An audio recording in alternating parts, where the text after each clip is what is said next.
how did you come to understand the world around you? The world has varied in a variety of different ways over time and place, and so one answer to that question can't be that there's some intrinsic features about you or me or anyone else where we just know the world around us, where we just know what those social positions and social roles are. They're not intrinsic features of us. The key sociological point is that they come to us from the outside in. So if that's the case, how do we come to understand them? How did we come to be able to walk into a classroom, see a row of seating and know exactly what we're supposed to do? How did we come to know how to go to work in a modern day workplace and know what's expected of us and know what we're supposed to do as a worker in that particular job?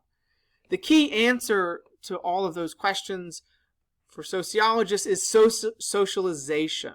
The way that we come to understand the world around us, the way that we come to understand that social structure that is defining us, is we are socialized into understanding it.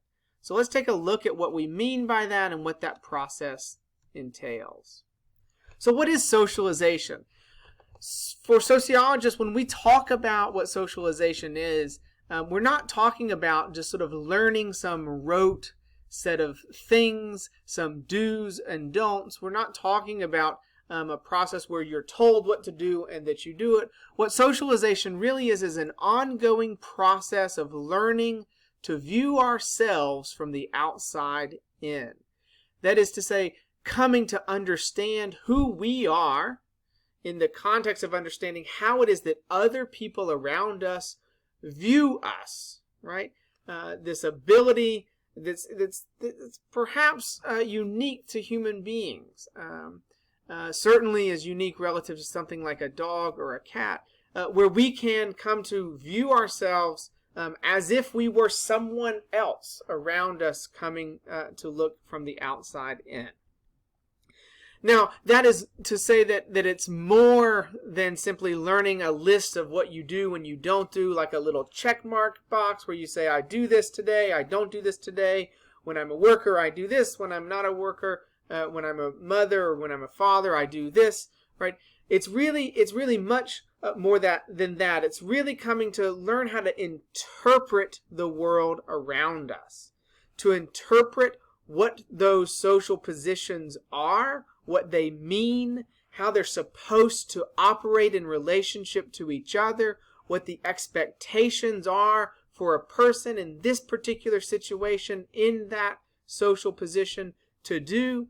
It's really how we come to interpret all of the things that are going on around us.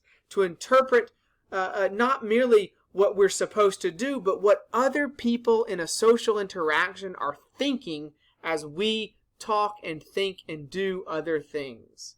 It's really, and I think that's the core sociological point to get across, that coming to be or becoming socialized is not really simply learning what the positions are, what the roles are, but coming to learn what might be on someone else's mind, what it is that other people are thinking as we engage in interactions as a person in a particular social position with that other person.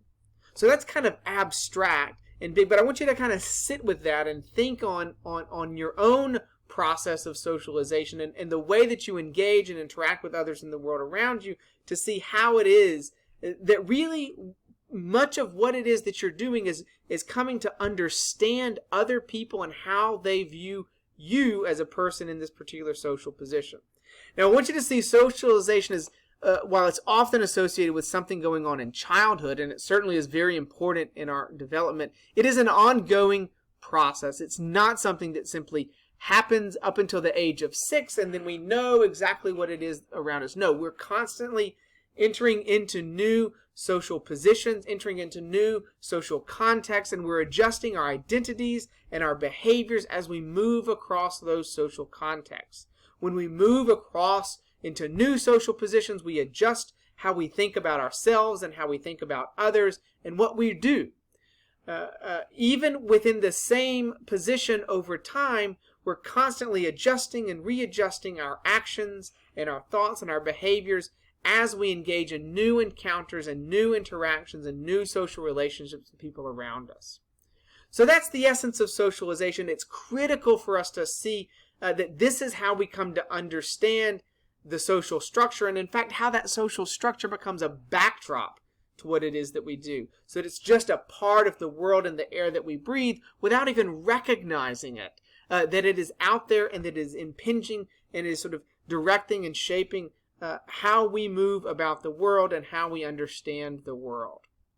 Okay, I'll talk to you guys later.